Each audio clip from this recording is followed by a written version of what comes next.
ವಸಂತ್ ಕುಮಾರ್ ಭವಾನಿ ಅಂತ. ಏನಿಲ್ಲ, ಇದು ಪ್ರತಿ ವರ್ಷದ ಹಾಗೆ ನವರಾತ್ರಿ ಉತ್ಸವ ಅಂತ ಮಾಡ್ತೀವಿ ನಾವು. ಮೊದಲು ಗಣೇಶನ ಉತ್ಸವ ಮಾಡ್ತಾಯಿದ್ವಿ, 43ನೇ ವರ್ಷ ಇದು. ಈಗ ಕಳೆದ ಒಂದು 7 ವರ್ಷದಿಂದ ನವರಾತ್ರಿ ಉತ್ಸವ ಅಂಥೇಳಿ ಇಲ್ಲಿರುವಂಥ ಪಿಳೆಕಮ್ಮ ಇರ್ಬೋದು, ಮುತ್ತುಮಾರಮ್ಮ ಇರ್ಬೋದು, ಚಾಮುಂಡೇಶ್ವರಿ ಇರ್ಬೋದು, ಈ ತಾಯಂದಿರನ್ನ ತಂದು ಇಲ್ಲೊಂದು ಹೋಮ ಹವನಗಳನ್ನ ಮಾಡಿ ಸಮಸ್ತ ಹಿಂದೂ ಸಮಾಜಕ್ಕೆ ಒಳ್ಳೆಯದಾಗಲಿ ಅಂಥೇಳಿ ನವರಾತ್ರಿ ಉತ್ಸವವನ್ನು ಆಚರಣೆ ಮಾಡ್ತಾ ಬರ್ತಾಯಿದ್ವಿ. ಇದು 43ನೇ ವರ್ಷದ್ದು ವಾರ್ಷಿಕೋತ್ಸವ. ಇದು ಪ್ರತಿ ವರ್ಷವೂ ಇದನ್ನು ವಿಜೃಂಭಣೆಯಿಂದ ಮಾಡ್ಕೊಂಡು ಬರ್ತಾಯಿದ್ದೀವಿ. ಒಂದು ಪಲ್ಲಕ್ಕಿಯಿಂದ ಶುರು ಮಾಡಿ ಈ ವರ್ಷ 33 ಪಲ್ಲಕ್ಕಿ ಆಗಿದೆ. ನಮ್ಮ ಉದ್ದೇಶ 101 ಪಲ್ಲಕ್ಕಿ ಈ ಒಂದು ಬಡಾವಣೆಯಲ್ಲಿ ಆಗಬೇಕು ಅನ್ನೋದೇ ನಮ್ಮ ಉದ್ದೇಶ. ಒಂದು ಹಬ್ಬ ನವರಾತ್ರಿ ಉತ್ಸವ ನಿಮ್ಗೆ ಗೊತ್ತಿದೆ, ದಸರಾ ಸಮಸ್ತ ಕನ್ನಡಿಗರಿಗೂ ಇದು ಹಬ್ಬ.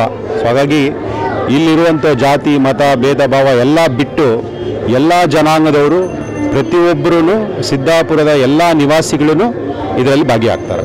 ಎಲ್ಲ ಕಡೆಯಿಂದನೂ ಇಲ್ಲಿರುವಂಥ ನಮ್ಮ ಸೋಮೇಶ್ವರ ನಗರದಲ್ಲಿ ಹಾಗೂ ಸಿದ್ದಾಪುರದಲ್ಲಿರುವಂಥ ನಿವಾಸಿಗಳ ಅವರ ಕುಟುಂಬಸ್ಥರು ಸಹ ಈ ಒಂದು ಕಾರ್ಯಕ್ರಮಕ್ಕೆ ಭಾಗಿಯಾಗ್ತಾರೆ. ಸುಮಾರು ಒಂದು 20 ರಿಂದ 25 ಸಾವಿರ ಜನವರೆಗೂ ಭಕ್ತಾದಿಗಳು ಈ ಒಂದು ಮೆರವಣಿಗೆ ಕಾರ್ಯಕ್ರಮ ಭಾನುವಾರ 28ನೇ ತಾರೀಕು 4 ಗಂಟೆಗೆ ಪ್ರಾರಂಭ ಆಗುತ್ತೆ. ಸುಮಾರು ಒಂದು 25 ಸಾವಿರ ಜನ 33 ಪಲ್ಲಕ್ಕಿಯೊಂದಿಗೆ ನಮ್ಮ ಸೋಮೇಶ್ವರ ನಗರ ಹಾಗೂ ಸಿದ್ದಾಪುರದ ಮುಖ್ಯ ಬೀದಿಗಳಲ್ಲಿ ಮೆರವಣಿಗೆ ಆಗುತ್ತೆ. ಇವಾಗಿ ಇವತ್ತು ಶುಕ್ರವಾರ ಇರೋದರಿಂದ ಈಗೊಂದು ತಾಯಿಯ ಆರಾಧನೆಯಿಂದ ಮಾಡಿಕೊಂಡು ಹೋಮ ಒಂದು ಮಾಡ್ತೀವಿ. ತದನಂತರ ಇವತ್ತು ಸಂಜೆ ದೀಪ ಅಲಂಕಾರ ಇರುತ್ತೆ, ನಾಳೆ ಅನ್ನದಾನ ಇರುತ್ತೆ, ನಾಡಿದ್ದು ನಮ್ಮ ಮೆರವಣಿಗೆ ಇರುತ್ತೆ. ನೋಡಿ, ಪ್ರತಿ ಸರಿನೂ ಪೊಲೀಸ್ ಸಿಬ್ಬಂದಿಯವರು ನಮಗೆ ಸಾಕಷ್ಟು ಸಹಕಾರ ಕೊಡ್ತಾ ಬಂದಿದ್ದಾರೆ. ಈ ವರ್ಷವೂ ಸಹ ಸಹಕಾರ ಕೊಡ್ತಾರೆ. ಈ ಒಂದು ಕಾರ್ಯಕ್ರಮ ಯಶಸ್ವಿಯಾಗಿ ನಡೆಯುತ್ತೆ. ನೋಡಿ, ಈ ಒಂದು ನಾವು ಏನು ನವರಾತ್ರಿ ಉತ್ಸವ ಅಂತ ಮಾಡ್ತೀವಿ, ಇದು ಯಾವುದೇ ಒಂದು ರಾಜಕೀಯ ಪಕ್ಷಕ್ಕೆ ಸೀಮಿತವಾಗಿಲ್ಲ.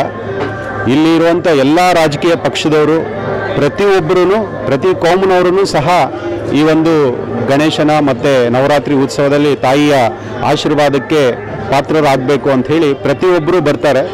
ಇದರಲ್ಲಿ ವಿಶೇಷ ಏನು ಅಂತ ಹೇಳಿದ್ರೆ 28ನೇ ತಾರೀಕು ಇಲ್ಲಿ ಒಂದು ಅತೀಕ್ ಮಸ್ಜಿದಿ ಅಂತಿದೆ, ಅಲ್ಲಿ ಮುಖ್ಯಸ್ಥರಾದಂಥ ಕುದೂಸ್ ಅವರು ನಮ್ಮ ಗಣೇಶನಿಗೆ ಬಂದು ಒಂದು ಹಾರವನ್ನು ಕೊಟ್ಟು ಅವರು ಸಹ ನಮ್ಮ ಗಣೇಶನಿಗೆ ಗೌರವವನ್ನು ಸಲ್ಲಿಸ್ತಾರೆ.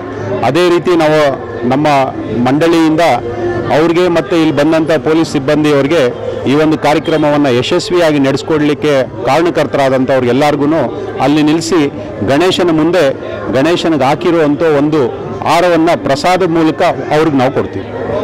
ನೋಡಿ, ಈ ಒಂದು ಹಬ್ಬದಲ್ಲಿ ಹಾಗೂ ಇವಾಗ ನಡೀತಾ ಇರೋವಂಥ ದಸರಾ ಹಬ್ಬಕ್ಕೆ ಭಾಗಿಯಾಗುವಂಥ ಪ್ರತಿಯೊಂದು ಯುವಕರಿಗೆ ಹೇಳೋದಿಷ್ಟೇ, ದುಶ್ಚಟವನ್ನು ಬಿಡಿ.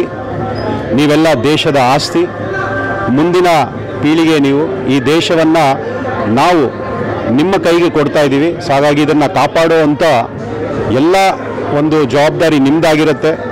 ಯಾವುದೇ ರೀತಿಯಾದಂಥ ದುಶ್ಚಟಕ್ಕೆ ಬಲಿಯಾಗದೆ ನೀವು ಈ ದೇಶವನ್ನು ಮತ್ತು ಈ ಮುಂದೆ ಬರುವಂಥ ಪ್ರತಿಯೊಂದು ಪೀಳಿಗೆಗೂ ನೀವು ಒಂದು ಮಾದರಿಯಾಗಿ ಈ ದೇಶದ ಆಸ್ತಿ ನೀವು ಚೆನ್ನಾಗಿರಬೇಕು, ಉಳ್ಕೊಂಡಿರಬೇಕು, ನೀವು ಗಟ್ಟಿಯಾಗಿರಬೇಕು. ಇದೊಂದೇ ನಮ್ಮ ಇಚ್ಛೆ.